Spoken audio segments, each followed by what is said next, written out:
আসসালামু আলাইকুম, আমি মোহাম্মদ মেহেদি হাসান। যারা এইচএসসি ফার্স্ট ইয়ার এবং সেকেন্ড ইয়ারে আছো তাদের ইংরেজি এবং আইসিটি ক্লাসটা নিব, ইংরেজি ফার্স্ট পেপার এবং সেকেন্ড পেপার অ্যান্ড আইসিটি। তো আপাতত আমরা আইসিটি দিয়ে স্টার্ট করব, আর ইংরেজি ফার্স্ট পেপার সেকেন্ড পেপারটা পরবর্তীতে। আইসিটি থার্ড চ্যাপ্টার যে আছে এটা শেষ হওয়ার পর হয়তো বা ইংরেজি ফার্স্ট আর সেকেন্ড পেপারটা আমরা স্টার্ট করার ট্রাই করব। আর পাশাপাশি আমরা ক্লাসগুলো হয়তো বা দুই এক দিন পর পর আসতে পারে। তো কোনো দিন যদি ক্লাস না আসে, যে দিন ক্লাস না আসবে ওই দিন আগের যে ক্লাসগুলো করা থাকবে ওই ক্লাসগুলো একটু রিভিশন দিবা, মুখস্থ করার ট্রাই করবা, প্রাইভেটের মতো আর কি। আর হলো যে আমার ডিসক্রিপশন বক্সে আমি দিয়ে রাখবো আমার ফেসবুক আইডির লিঙ্কটা, অ্যান্ড যে হোয়াটসঅ্যাপ নাম্বারটা আছে হোয়াটসঅ্যাপ নাম্বারটা দিয়ে রাখবো। তো তোমরা যখন প্র্যাকটিস করবা, প্র্যাকটিসে কোনো সমস্যা হলে আমাকে ফেসবুকে বা হোয়াটসঅ্যাপে জানাবা, ওইখানে যা যা ভুল হবে আমি ওইগুলো দেখাই দেবো। তো যাই হোক, এখন থেকে পড়াশোনা শুরু করে দাও। যদি এখন থেকে শুরু না করো তাহলে তো টেনে তোমরা বুঝতেই পারছো যে কী অবস্থা হয় শেষের দিকে গিয়ে। টেনে যদি আর কেউ নাও পড়ে তাহলে শেষের 3 মাস গিয়ে অবশ্যই পড়ছো তোমরা, আমি জানি, পাস হওয়ার জন্য হইলেও অনেক কষ্ট করছো। তো যাই হোক, এখনও ইন্টারে যদি প্রথম থেকে পড়াটা শুরু করো তাহলে পরবর্তীতে গিয়ে আর প্রবলেম ফেস করতে হবে না। একটু একটু পড়তে পড়তেই অনেক পড়াগুলো কমে যাবে। Slow and study wins the race, তোমরা জানো যে কম কম পড়লে পরবর্তীতে আস্তে আস্তে ওই জিনিসটা কভার হয়ে যায়, পরবর্তীতে চাপটা কম হয়। তো এই জন্য ট্রাই করবা রেগুলার অ্যাটলিস্ট একটু একটু করে পড়ার, আইসিটি অন্যান্য যে গ্রুপিং সাবজেক্ট আছে এগুলো। তো যাই হোক, শুরু করা যাক। তো আমরা আইসিটি থার্ড চ্যাপ্টার নিয়ে কথা বলবো। থার্ড চ্যাপ্টারে যে এই দুইটা পার্ট আছে, একটা হলো সংখ্যা পদ্ধতি আর একটা হলো লজিক ডিভাইস বা ডিজিটাল ডিভাইস যেটাকে বলা হয়। তো আমরা ফার্স্টে সংখ্যা পদ্ধতি নিয়ে আলোচনা করব। এটার বিভিন্ন ধারাবাহিকভাবে কয়েকটা ক্লাস আসবে, প্লাস এটার কিছু প্র্যাকটিস হবে। প্র্যাকটিস হওয়ার পর আমরা সেকেন্ড যে অংশটা আছে সেকেন্ড অংশ যাব। ফার্স্ট অংশটা দেখো। ফার্স্ট অংশতে আসে হইল সংখ্যা পদ্ধতি।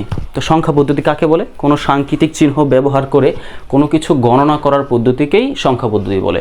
আমি তোমাদের এই জিনিসগুলো লিখে দেন তোমাদের আমার যাদের দরকার হবে আর কি, তারা আমাকে মেসেজ দিলে আমি তাদের দিয়ে দিব না। আর আমি মুখে বলতেছি, তোমরা চাইলে লিখে নিতে পারো। তো সংখ্যা পদ্ধতি কাকে বলে? যে কোনো সাংকেতিক চিহ্ন ব্যবহার করে কোনো কিছু গণনা করার পদ্ধতিকেই সংখ্যা পদ্ধতি বলে। নর্মালি সংখ্যা পদ্ধতি দুই প্রকার, একটা পজিশনাল বা স্থানিক, এটা 1 নাম্বার। আর 2 নাম্বার হলো নন পজিশনাল বা অস্থানিক। তো এটাও আসতে পারে যে স্থানিক বা পজিশনাল সংখ্যা পদ্ধতি কাকে বলে। তো যে সংখ্যা পদ্ধতিকে নির্দিষ্ট স্থানীয় মান থাকে, যে সংখ্যা পদ্ধতিতে নির্দিষ্ট স্থানীয় মান থাকে তাকে স্থানিক সংখ্যা পদ্ধতি, এবং যে সংখ্যা পদ্ধতিতে কোনো স্থানিক মান থাকে না তাকে অস্থানিক সংখ্যা পদ্ধতি বলে। এখন এটা একটু তোমাদের ক্লিয়ার করে দেই, পজিশনালটা বুঝাই একটু। মনে করো আমি 3টা সংখ্যা লিখলাম 7 7 7। এখানে আমরা জানি এটা হলো এককের ঘর, এটা দশক এবং এটা শতকের ঘর। তো আমাদের এখানে প্রত্যেকটারই নিজস্ব একটা মান আছে। এই এককের ঘরের মান শুধু 7, দশকের ঘরের মান 7, আর যেহেতু এটা দশক এজন্য 0, এটা যেহেতু শতক এজন্য 700। তাহলে এই 7-এর মান 7, এই 7-এর মান 70, আর এই 7-এর মান এখানে হয়ে গেছে 700। তার মানে প্রত্যেকটা 7-এর আলাদা আলাদাভাবে মান আছে। তো এজন্য এটাকে বলা হয় স্থানিক। তুমি যদি এখানে এই 7টাকে যদি ফার্স্টে আইনা দাও তাহলে এই 7-এর মান হয়ে যাবে তখন শুধু 7, তখন এটা 700 থাকবে না। তো এটাকে বলা হয় স্থানিক। মানে তুমি যদি অক্ষরগুলো মানে চিহ্নগুলো চেঞ্জ করে দাও, সংখ্যাগুলো চেঞ্জ করে দাও, তাহলে মানও চেঞ্জ হয়ে যাবে, এটা স্থানিক। আর অস্থানিক কোনটা? মনে করো আমরা যে রোমান সংখ্যাগুলো চিনি, x দুইটা লিখলাম, এটা মানে আমরা জানি 20, এটা 10 এবং এটা 10, দুইটা মিলে এখানে 20 হয়েছে। এখন তুমি যদি এই এক্সটাকে আগেই না দাও তাহলেও এই এক্সের মান 10ই থাকবে, পরে নিলেও 10ই থাকবে। তো এটাকে বলা হয় অস্থানিক। মানে তুমি যদি সংখ্যা ঘুরায় দাও তাহলে মান চেঞ্জ হবে না, এটাই অস্থানিক সংখ্যা পদ্ধতি। তো যে এই কাকে বলে যে জিনিসগুলো দিতেছে এগুলো তোমরা খাতায় নোট করে রাখো, তাহলে পরবর্তীতে পরীক্ষায় ক নাম্বারে আসলে ইজিলি পারবা। তো এখন পজিশনাল সংখ্যা পদ্ধতি নিয়ে আলোচনা করি, কারণ পুরো অধ্যায়ের ভিতরে পজিশনাল নিয়ে আলোচনা করা হয়েছে, নন পজিশনাল নিয়ে কিছু নাই। পজিশনাল সংখ্যা পদ্ধতি নর্মালি 4 প্রকার। নাম্বার 1 বাইনারি, নাম্বার 2 ডেসিমেল বা ডেসিমালও বলা হয়, নাম্বার 3 অক্টাল। ডেসিমেল আরেকটা নাম হলো মানে দিয়ে দিই দশমিক। আর 4 নাম্বার হেক্সাডেসিমাল।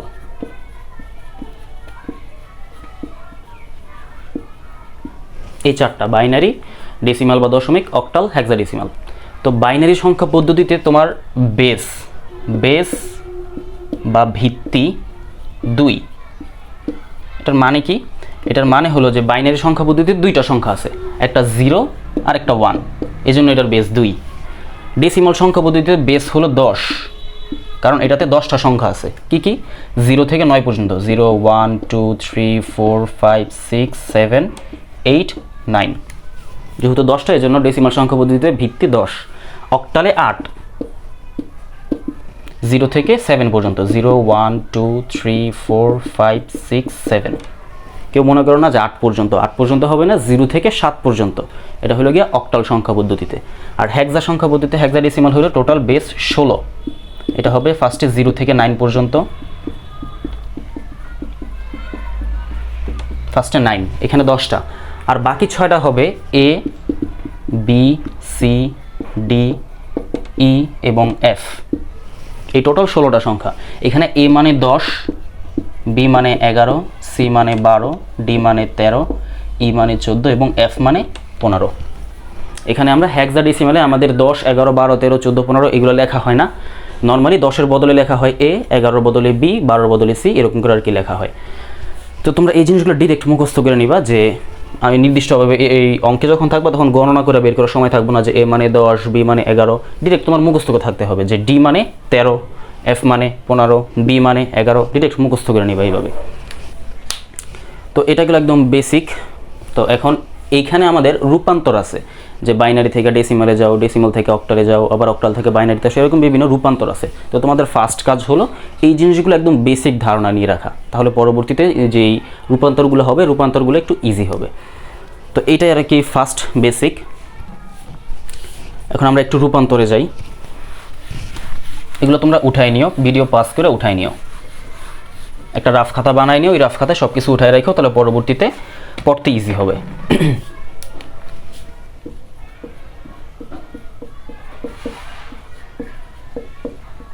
রূপান্তর। তো রূপান্তর নর্মালি আমরা 3টা ধাপে সম্পন্ন করব। 3টা ধাপ নর্মালি। ফার্স্টে আমরা একটা ধাপে কথা বলি, দশমিক বা ডেসিমাল। দশমিক থেকে আমরা যে কোনোটায় যাব,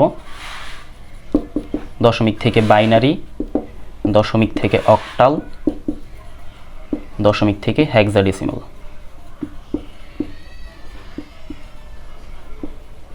দশমিক থেকে বাইনারি, দশমিক থেকে অক্টাল, দশমিক থেকে হেক্সাডেসিমাল। তো দশমিকটা মনে রাখবা তুমি নিজে, মানে তুমি নিজে দশমিক। তো তুমি দশমিক থেকে যদি কারো কাছে যাও, তুমি দশমিক থেকে বাইনারিতে যাও, দশমিক থেকে অক্টালে যাও, দশমিক থেকে হেক্সাতে যাও, তোমার ভাগ করতে হবে। কত দিয়ে ভাগ? যেহেতু আমরা বাইনারিতে যাইতেছি, আমরা জানি যে বাইনারির বেস 2, অক্টালের বেস 8, হেক্সার বেস 16, একটু আগে দেখাইলাম যে। তো দশমিক থেকে যখন আমরা বাইনারিতে যাব তখন করতে হবে ভাগ। কত দিয়া ভাগ? 2 দিয়া। দশমিক থেকে যখন অক্টালে যাব, যেহেতু ভিত্তি 8 এজন্য ভাগ হবে 8 দিয়া। দশমিক থেকে যখন হেক্সাতে যাব, যেহেতু এটার ভিত্তি 16, তার মানে ভাগ হবে 16 দিয়া। তো এতটুকু মনে রাখবা যে যখন আমরা দশমিক থেকে বাইনারি বা অক্টাল বা হেক্সাতে যাব, আমাদের কি করতে হবে? ভাগ করতে হবে। এখন ভাগ কাকে দিয়ে করব? যার কাছে যাইতেছি তার বেস দিয়া। বাইনারিতে যাইতেছি তার বাইনারি বেস 2, এজন্য 2 দিয়া ভাগ। অক্টালের বেস 8, এজন্য 8 দিয়া ভাগ। হেক্সার বেস 16, এজন্য 16 দিয়া ভাগ। তো এটা হয়ে গিয়ে আমাদের একটা পূর্ণ সংখ্যার ক্ষেত্রে। মনে করো আমরা বললাম যে 89কে তুমি বাইনারিতে নাও, নর্মালি এইভাবে থাকে আর কি। এই 10 মানে এটা দশমিকে আছে, কারণ আমরা জানি যে এই দশমিকের বেস 10, তো এটা 10 মানে এটা দশমিকে আছে। এখানে 2 দেওয়া মানে কি? যে এটা বাইনারিতে উত্তর চাইছে, তো এটা তোমার বাইনারিতে বের করতে হবে। তো বাইনারিতে বের করতে হলে আমাদের কি করতে হবে? 2 দিয়ে ভাগ করতে হবে। তো আমি এক্সাম্পলটা পরে দেখাই দিতেছি, ফার্স্টে তোমরা এটা মুখস্থ করতে হবে তোমাদের। এটা হলে গিয়ে যদি আমাদের পূর্ণ সংখ্যা হয়, আর যদি দশমিক অংশ আসে, মনে করে বললাম 89.25, নর্মালি দশমিক অংশটা আসে না, খুব কম আসে, এটা নৈবিত্তিকের ক্ষেত্রে ইম্পর্ট্যান্ট। তো তোমরা যারা আর কি একটু ব্রিলিয়ান্ট তারা ট্রাই করবা দশমিক সহ করার, আর যারা ব্রিলিয়ান্ট না তারা ট্রাই করবা শুধু পূর্ণ সংখ্যাটা করার, দশমিক করার কোনো দরকার নাই। তো এইরকম যদি দশমিক থাকে, দশমিক থাকলে আমরা জানি কি নর্মালি আমাদের ভাগ করতে হবে, কিন্তু দশমিক আসলে ওই দশমিক অংশটা আলাদাভাবে গুণ করতে হবে। মনে করো একটা দশমিক অংশ, এটা লেখা রাখবে এখানে সাইডে, খাতার সাইডে লেখা রাখবা যে দশমিক অংশ আলাদাভাবে আলাদাভাবে গুণ করতে হবে। স্যার গুণ হইতো না। গুণ হইব গুণ। এই তুমি বেশি বোঝো, আমি যা লিখছি তাই। আচ্ছা যাই হোক, এটা খুন না গুণ হবে। দশমিক অংশ আলাদাভাবে খুন করতে হবে, তোমরা খুনই করে দিও, সমস্যা নেই। তো নর্মালি ফার্স্ট বেসিক ক্লাসটুক এতটুকুই থাকবে। 1 নাম্বার নিয়মে এই জিনিসগুলো, এটার আমরা যেই উদাহরণগুলো প্র্যাকটিসগুলো আছে, প্র্যাকটিসগুলো আমরা নেক্সট ক্লাসে দেখাবো। প্লাস হলো গিয়া যে 3টা ধাপ বলছি, 1 নাম্বার ধাপ, 2 নাম্বার ধাপ, 3 নাম্বার ধাপ। 1 নাম্বার ধাপের এই প্র্যাকটিসগুলো আমরা পরের ক্লাসে, এবং 2 নাম্বার ধাপ, এই দুইটা একসাথে আমরা পরের ক্লাসে দেখাই দেবো না ইনশাল্লাহ। তো তোমরা এই ভিডিওটা দেখবা, দেখার পর ওইগুলো সেম একদম যেভাবে লিখছি ওইভাবে তোমরা খাতায় উঠায় রাখবা, উঠায় সাইডে লেখা রাখবা যেভাবে আছে একদম ফুল। দেন ওই কাকে বলেগুলো, দেন বেসিক যে জিনিসগুলো ছিল, বাইনারি সংখ্যা পদ্ধতিতে কয়টা সংখ্যা থাকে, বেস কত, এই জিনিসগুলো একদম মুখস্থ টাইপের করে নিবা, যাতে পরবর্তীতে তোমাদের আর কোনো সমস্যা না হয়। একদম কখ সহ পইরা নিবা, এগুলোই কখতে আসবে, এই জন্য এগুলো ভালো করে বললে কখ হয়ে যায়। তো আশা করি ভিডিওগুলোটা ভালো লাগছে। তোমরা পুরো ভিডিওটা এরকম পুরোটা দেখবা, প্রত্যেকটা ভিডিও আশা করি দেখবা। দেন এগুলো দেখলে আমার মনে হয় যে তোমাদের কোনো সমস্যা হওয়ার কথা না।